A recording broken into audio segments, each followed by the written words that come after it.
Hello students, welcome to my channel easy learning accounts.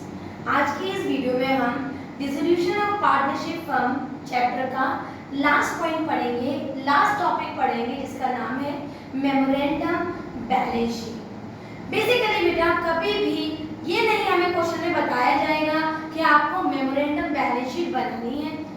इसको तो हम तब बनाएंगे व्हेन हम क्वेश्चन सॉल्व कर रहे हैं और क्वेश्चन सॉल्व करते में हमें इंफॉर्मेशन के तौर पे अगर ओल्ड बैलेंस शीट नहीं गिवन है, क्योंकि बेसिकली जितने भी हमने अभी तक क्वेश्चन किए हैं बेटा उन सब में हमें old balance sheet already given होती है, जिसको देखकर हम स्टेप 1 में सारी एसेट्स उतार लेते हैं एक्सेप्ट फ्यू एसेट्स, लायबिलिटीज उतार लेते हैं एक्सेप्ट फ्यू लायबिलिटीज, और उसके हिसाब से हम पूरे क्वेश्चन को सॉल्व करते हैं।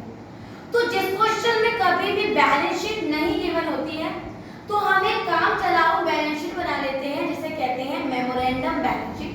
काम चलाओ बैलेंस शीट नहीं कहते हैं, वो मैं आपको बता रही हूँ कि उस बैलेंस शीट को हम कहते हैं मेमोरेंडम बैलेंस शीट। एक चीज और, पूरी इंफॉर्मेशन में अगर हम ध्यान देंगे उस क्वेश्चन में तो हमें कहीं ना कहीं कुछ ना कुछ स्किप करा हुआ होता है, जैसे या तो सन्ड्री एसेट्स नहीं दे रखी होती है या कुछ लायबिलिटी कम होती है। तो जो हम मेमोरेंडम बैलेंस शीट बनाते हैं वो सारी गिवन इंफॉर्मेशन के हिसाब से बेटा बना लेते हैं।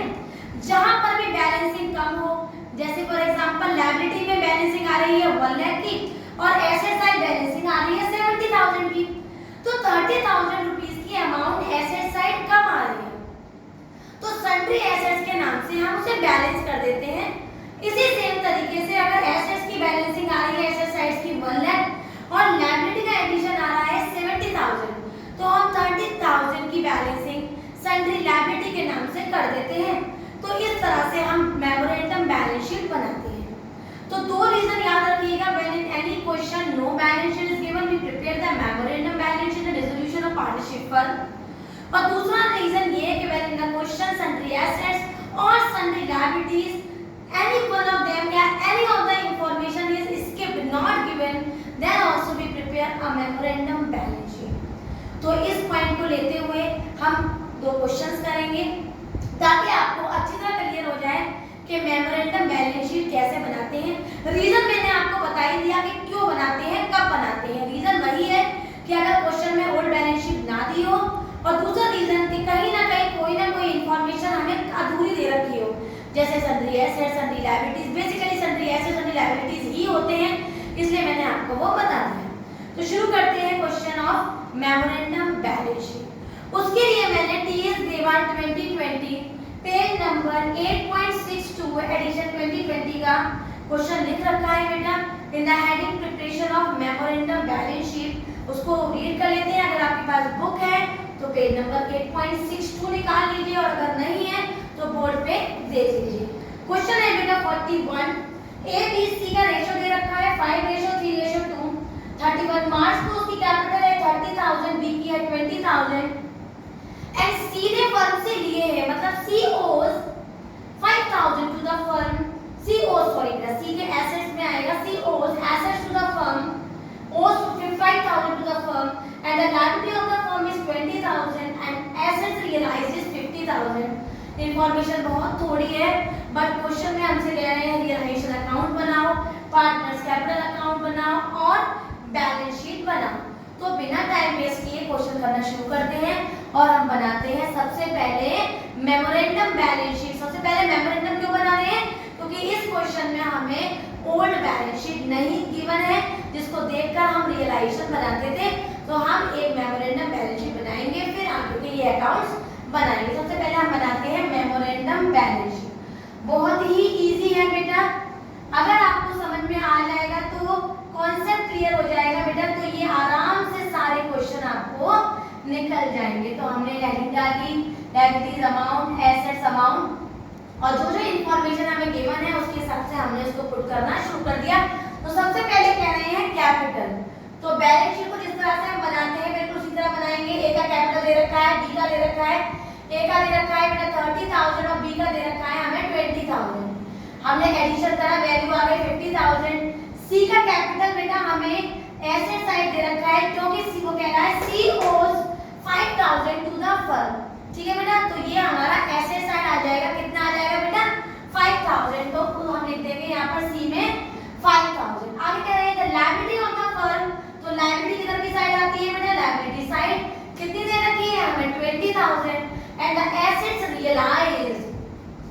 रियलाइज, तो रियलाइजेशन अकाउंट में ही आते हैं फोर्थ स्टेप में, तो यहाँ पर इसको नहीं लिखेंगे और अब हम करेंगे अपनी बैलेंसिंग। तो 70,000 की बैलेंसिंग आ गई, 70 ही इधर लेकर आने हैं क्योंकि बैलेंस हमेशा इक्वल होती है, तो मैं बैलेंसिंग कर दूंगी बेटा किससे, सन्ड्री एसेट से, कितनी बेटा 65,000। अब ये बन गई हमारी बैलेंस शीट जिसको देखकर हम बनाएंगे अपने फर्दर अकाउंट्स। तो सबसे पहला अकाउंट बनाने जा रही हूँ मैं जिसका नाम है रियलाइजेशन अकाउंट। बहुत ध्यान से देखना, रियलाइजेशन अकाउंट में बेटा ये आ गया पर्टिकुलर अमाउंट, पर्टिकुलर अमाउंट। अब वही पॉइंट्स वही स्टेप्स फॉलो करेंगे फॉर द रियलाइजेशन अकाउंट। सबसे पहले लिखेंगे बेटा टू एसेट्स जिसकी हमें जरूरत थी, जिसकी वजह से हमने मेमोरेंडम बनाया। तो सन्ड्री एसेट्स हमें दे रखे हैं 65,000, तो मैं डायरेक्टली बाहर लिख दूंगी क्योंकि बेटा मेरे पास एसेट्स नहीं है, तो डायरेक्टली मैं इसकी अमाउंट लिख दूंगी बाहर 65,000। सेकंड स्टेप में हम लिख लेते हैं बाय लायबिलिटीज, तो जितनी लायबिलिटी दे रखी है उतनी हम लिख देंगे हमारे क्रेडिट साइड। थर्ड स्टेप में हमें प्रोविजन और आईएफआर देखना पड़ता है, वो मुझे क्वेश्चन में नहीं दे रखा। अब मैं सीधे करूंगी बाय कैश अकाउंट और ब्रैकेट में दिखाऊंगी एसेट्स रियलाइज। तो एसेट रियलाइज कितनी है बेटा क्वेश्चन में 50,000। ठीक है बेटा, कोई एसेट टेकन ओवर की इंफॉर्मेशन नहीं है, कोई लायबिलिटी टेकन ओवर की इंफॉर्मेशन नहीं है, तो सीधे ही सीधे फर्म हमारी लायबिलिटी पे करेगी कितने की बेटा 20,000 की। कितने की बेटा लायबिलिटी पे करेगी 20,000 की, और कोई इंफॉर्मेशन क्वेश्चन में नहीं है, तो मैं इसकी कर दूंगी बैलेंसिंग। क्या कर दूंगी बेटा बैलेंसिंग। 85,000 हमारा डेबिट साइड आ रहा है और हमने मैक्सिमम अमाउंट दोनों साइड लिखनी होती है, 85 ही मैंने बेटा अपना क्रेडिट साइड लिख लिया और मेरी बैलेंसिंग हो जाएगी 15,000 से। कितना बेटा 85 में से 70,000 को माइनस करूंगी तो मेरी बैलेंसिंग आ जाएगी 15,000, और 15,000 को मैं किस में डिस्ट्रीब्यूट करूंगी बेटा transfer to partners capital account, और डिस्ट्रीब्यूट होगा ए में, बी में और सी में। तो कितना कितना बांटूंगी बेटा इन द रेशियो ऑफ 5:3:2। तो 5/10 कर देंगे, 15,000 का वैल्यू आएगी 7,500, 3/10 कर देंगे वैल्यू आएगी 4,500, और बेटा 2/10 कर देंगे तो वैल्यू आ जाएगी हमारी 3,000। इसके बाद तुरंत हम अपना नेक्स्ट अकाउंट बना लेंगे जिसका नाम है पार्टनर्स कैपिटल अकाउंट। क्या नाम है बेटा partners capital account, particular A B C और पर्टिकुलर ए बी और सी। ये हो गई हमारी debit side and the other is the credit side. सबसे पहला स्टेप बाय बैलेंस बीडी। तो बाय बैलेंस बीडी में लायबिलिटी साइड वाली कैपिटल लिखेंगे कितनी कितनी बेटा 50 और 30 और 20, 30 ए में और 20 बी में। मैंने आपसे एक बार बहुत पहले भी कहा था कि बेटा अगर कैपिटल कोई एसेट साइड दी होती है तो क्रॉस करके पार्टनर्स कैपिटल अकाउंट में डेबिट साइड लोग लिख लेते हैं। तो यहाँ लिखेंगे टू बैलेंस बीडी और सी में दिखाएंगे हमारी अमाउंट 5,000। क्लियर है बेटा। General reserve fund P and L है ही नहीं, नोट नहीं करेंगे। अकाउंटेंट लॉस कहीं है नहीं, नोट नहीं करेंगे। रियलाइजेशन में हमें लॉस निकाला है तो हम यहाँ लिखेंगे टू रियलाइजेशन, ब्रैकेट में दिखाएंगे लॉस। और कितना निकाला था बेटा हमने 7,500, 4,500 and the third one is 3,000। कोई एसेट्स टेकन ओवर नहीं है, कोई लायबिलिटी टेकन ओवर नहीं है। अब करेंगे इसकी बैलेंसिंग। तो बैलेंसिंग देख लीजिए बेटा, बैलेंसिंग हो जाएगी हमारी कुछ इस तरह से। 30,000 इधर जाता है, मैं दोनों साइड लिख दूंगी बेटा, ध्यान से देखिएगा इसकी बैलेंसिंग। 20,000 दोनों साइड जाता है, मैं 20,000 दोनों साइड लिख दूंगी। और यहाँ कुछ भी नहीं है, यहाँ 8,000 है तो 8,000 भी मैं दोनों साइड लिख दूंगी। इसकी बैलेंसिंग दोनों साइड होगी बेटा बाय बैलेंस सीडी के नाम से, और यहाँ पर भी होगी डेबिट साइड में भी बाय बैलेंस सीडी के नाम से। 30,000 में से 7,500 माइनस करेंगे बेटा वैल्यू आ जाएगी 22,500। एक बार चेक कर लेते हैं।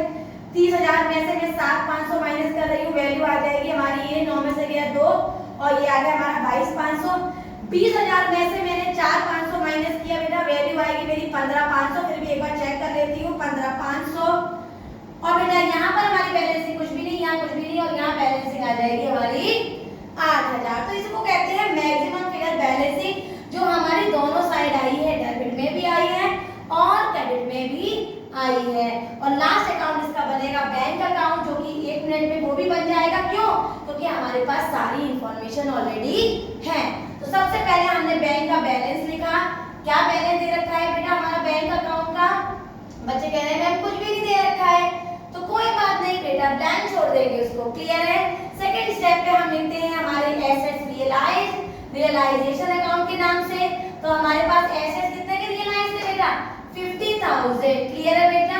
कोई इंटरनल पार्टनर लोन है? नहीं है। क्रॉस बैलेंसिंग करेंगे 8,000 और यहाँ लिखेंगे टू सीज कैपिटल। सिमिलरली आगे बढ़ेंगे और यहाँ पेमेंट करना शुरू करेंगे। बाय रियलाइजेशन अकाउंट से मैं पहले करूंगी आउटसाइड लायबिलिटी, कितने की थी बेटा वो? 20,000 की। अब मैं अपने पार्टनर्स का पेमेंट करूंगी बाय एस कैपिटल और बाय बीस कैपिटल। ए का कैपिटल है बेटा हमारा 22,500 और दूसरे का है 15,500। अगर हमारे दोनों की साइड इक्वल आ जाती है तो हमारा काम बिल्कुल करेक्ट होगा। तो ऐड कर लेते हैं 0 0 0 के लिए 1 6 7 8 और ये हो गया 58,000। इस तरह से हमने बनाया अपना realisation account, partners capital account और बैंक अकाउंट को इक्वल किया। अगर मैं मेमोरेंडम बैलेंस शीट नहीं बनाती तो हमें क्वेश्चन करने में सन्ड्री एसेट्स ही नहीं निकाल पाते, तो हम क्वेश्चन कैसे सॉल्व करते। अब नेक्स्ट क्वेश्चन देखते हैं। नेक्स्ट क्वेश्चन थोड़ा सा अलग है, हटके है, और कैसे करेंगे वो मैं आपको दिखाती हूँ। तो पहले रीड कर लेते हैं। क्वेश्चन कह रहा है कि A and B and C are partners sharing the profit in the ratio of 4:3:3। Question कह रहा है कि 1 अप्रैल को पार्टनर का कैपिटल दे रखा है 1,80,000 और 60,000। लॉस दे रखा है 50,000। ड्राइंग्स बना रखी है बेटा 10,000 फॉर ईच पार्टनर, और भी बाकी इंफॉर्मेशन दी हुई है। तो सबसे पहले मैं बनाऊंगी इसका मेमोरेंडम। लेकिन मेमोरेंडम बैलेंस शीट बनाने के लिए आपको ये बात अच्छी तरह पता होगी कि बैलेंस शीट में हमेशा क्लोजिंग कैपिटल आती है। इसी रीजन की वजह से मैं ये क्वेश्चन को करा रही हूँ। मेमोरेंडम बैलेंस शीट में या मेमोरेंडम क्या किसी भी बैलेंस शीट में हमेशा closing end of the year क्या बैलेंस है, क्या कैपिटल है वो होता है। लेकिन इस क्वेश्चन में तो मुझे 1 अप्रैल का कैपिटल दिया हुआ है, तो 1 अप्रैल के कैपिटल को पहले मैं क्लोजिंग में कन्वर्ट करूंगी, ओपनिंग को पहले मैं क्लोजिंग में कन्वर्ट करूंगी। तो याद करिए चैप्टर 1 ऑफ पार्टनरशिप में जब मैंने आपको आईओसी निकालना दिखाया था, जब मैंने आपको आईओसी निकला बताया था, तो मैंने आपसे कहा था बेटा इंटरेस्ट ऑन कैपिटल हमेशा क्लोजिंग में ओपनिंग में निकलती है। तो वहां पर मैं क्लोजिंग को ओपनिंग में कन्वर्ट कराने के लिए आपको तरीका बताया था। आज मैं आपको बताऊंगी बेटा ओपनिंग को क्लोजिंग में कैसे कन्वर्ट करेंगे। तो ध्यान से देखिएगा मैं कैसे सिखा रही हूँ आपको। सबसे पहले लिखते हैं हम ओपनिंग कैपिटल, और किन किन पार्टनर की कैपिटल दे रखी है वो मैं लिख लेती हूँ। कितनी कितनी है बेटा? 1 लाख है, 80,000 है और 60,000 है। क्लियर है बेटा? वहां अगर आप दोबारा से उस वीडियो को देखेंगे तो मैंने आपसे कहा था बेटा जितने भी लॉसेस होते हैं उसे ऐड कर दो और जितने भी फायदे हैं उसे माइनस कर दो। क्यों? क्योंकि वहां काम भी तो उल्टा कर रहे थे, क्लोजिंग को ओपनिंग ले जा रहे थे, लेकिन आज तो काम सीधा सीधा कर रहे हैं, तो काम भी सीधा सीधा ही करेंगे। जितने भी लॉसेस है माइनस कर देंगे, जितने भी प्रॉफिट है ऐड कर देंगे। तो अब करना शुरू करते हैं। हमारे पास क्या दे रखी है? सबसे पहले दे रखा है लॉस, तो लॉस को क्या कर दूंगी मैं?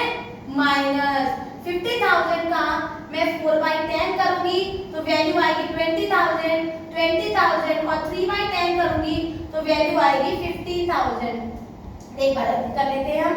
50,000 का मैं क्या करूंगी? 4/10 करूंगी तो वैल्यू आ जाएगी हमारी कितनी बेटा?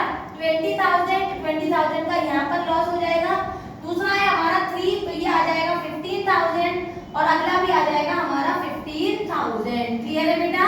और देखते हैं आगे क्या है। पार्टनर ने विथड्रॉ करे 10,000। हर पार्टनर ने कितनी ड्राइंग्स की? 10,000 की बेटा। तो ड्राइंग्स भी लेस हो जाएंगी। और बेटा बच्चा कह रहा है कि मैम यहाँ पर प्रॉफिट होता तो प्रॉफिट ऐड कर देते, प्रॉफिट होता तो वो ऐड कर देते। तो 10,000, 10,000 और 10,000 यहाँ भी माइनस कर देंगे बेटा, और हम निकाल लेंगे अपना क्या? Closing capital. तो 10 में से 1 लाख में से 30 माइनस करें तो वैल्यू आई 70,000। ठीक है बेटा? 80 में से हमने 25 को माइनस किया, वैल्यू आई 55।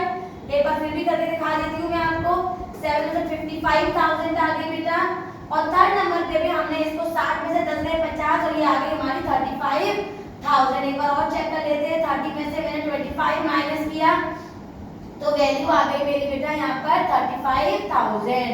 अब मैं इसको लेकर बनाऊंगी अपनी मेमोरेंडम बैलेंस शीट। क्या बनाऊंगी बेटा? Memorandum balance sheet. Liabilities amount, assets amount. तो कैपिटल उतार लेती हूँ सबसे पहले। कैपिटल किस किसका बेटा? ए का, बी का और सी का। कितना? 70, 55 और 33। तीनों को ऐड करो बेटा।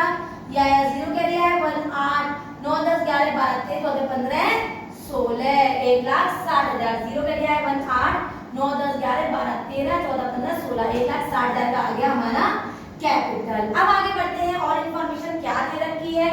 आगे कह रहे हैं on 31 March fund dissolve and creditors is 24,000। तो क्रेडिटर्स में लिख देंगे बेटा 24,000। आगे बढ़ते हैं कैश इन हैंड। मुझे नहीं लगता कि आज आपकी ये स्टेज है कि आपको ये ना पता हो कि लायबिलिटीज में क्या आता है, एसेट्स में क्या आता है। मुझे पता है, मेरे बच्चों को सबको पता है कि कैश एसेट साइड आता है। तो कैश इन हैंड उठा के हम एसेट साइड लिख देंगे। कितना बेटा? 4,000। एसेट रियलाइज है, क्रेडिटर्स है, ये कुछ आएगा नहीं। अब करेंगे इसकी बैलेंसिंग। 1,84,000 और 1,84,000 यहाँ बैलेंस हो जाएगा। और क्योंकि एसेट साइड वैल्यू कम है बेटा, तो 1,80,000 से बैलेंसिंग हो जाएगी। और 1,80,000 से बैलेंसिंग करने के बाद अब बनाएंगे लास्ट अकाउंट, रियलाइजेशन अकाउंट। क्यों? क्योंकि क्वेश्चन कह रहा है only prepare the realisation account. Clear है? तो देखते हैं रियलाइजेशन अकाउंट। रियलाइजेशन अकाउंट बनाते हैं बेटा। स्टेप 1 से शुरू करते हैं। सबसे पहले बताएंगे हम अपना 2 एसेट्स। तो हमारे पास एसेट कितनी थी बेटा? 1,80,000 जो मैंने अभी मेमोरेंडम में बैलेंस से की थी। सेकंड स्टेप पे हम लिखते हैं सारी लायबिलिटीज। तो हमारे पास लायबिलिटी कितनी है बेटा? केवल क्रेडिटर्स है हमारे पास। लायबिलिटी में केवल क्रेडिटर्स है बेटा। कितना है क्रेडिटर्स हमारे पास? 24,000 का। कितना है बेटा? 24,000 का। ना प्रोविजन ना आईएफआर। तो सीधे एसेट्स को क्या करेंगे? रियलाइज करेंगे। तो टू कैश अकाउंट ब्रैकेट में दिखाएंगे एसेट्स रियलाइज। तो एसेट रियलाइज की अमाउंट कितनी दे रखी है बेटा? 3 लाख दे रखी है। कितनी दे रखी है बेटा? 3 लाख। सीधे लायबिलिटी पे करना शुरू करते हैं टू कैश अकाउंट से। लायबिलिटी में क्रेडिटर्स को कितना पे करना बता रहे हैं बेटा? ये कह रहे हैं 23,500। तो 23,500 की हमने लायबिलिटी पे कर दी। क्लियर है बेटा? और कोई इंफॉर्मेशन नहीं है, सीधे बैलेंसिंग कर लेंगे। इसकी बैलेंसिंग आ जाएगी 3,24,000। इधर की अमाउंट कम लग रही है तो यहाँ पर भी लिख देंगे 3,24,000।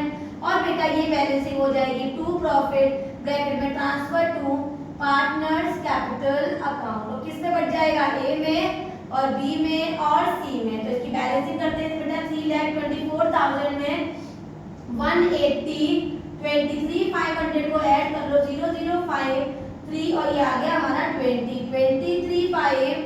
तो 0,005 या 0 ये आ गया हमारा 1,20,500। 1,20,500 को किस रेशियो में बांट देंगे बेटा?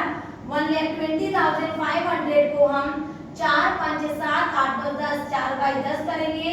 तो हमारी वैल्यू आएगी 0, 5 20 का 0 करेंगे 2, ये आ गया 2, 4 2 जा 8 और ये हो गया हमारा 4।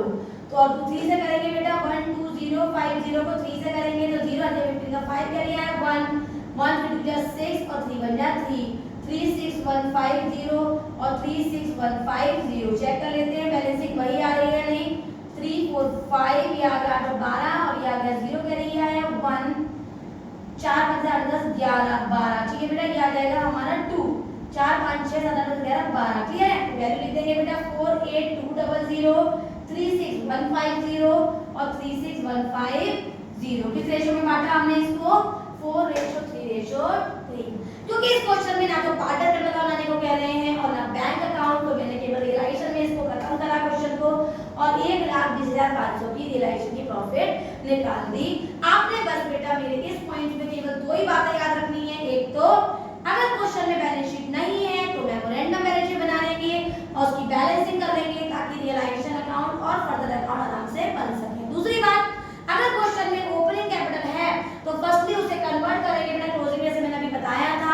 जितने भी प्रॉफिट्स हैं उन्हें ऐड करके, जितने भी लॉसेस हैं उन्हें माइनस करके, तो हमारा क्या आ जाएगा? Closing capital. और उसको हम मेमोरेंडम में दिखाएंगे और और क्वेश्चन सॉल्व करेंगे। By this our whole unit of partnership is complete. Next video में मैं आपको बताऊंगी कि इन चैप्टर्स को किस तरह से हम इसी तरीके से एग्जाम में अपियर करेंगे, सॉल्व करेंगे और उसका एक शॉर्टकट आपको बताऊंगी। वीडियो समझ में आई हो, सारे पॉइंट क्लियर हो गए हो तो मेरी वीडियो को लाइक करें, शेयर करें और मेरे चैनल को सब्सक्राइब जरूर करें। Thank you.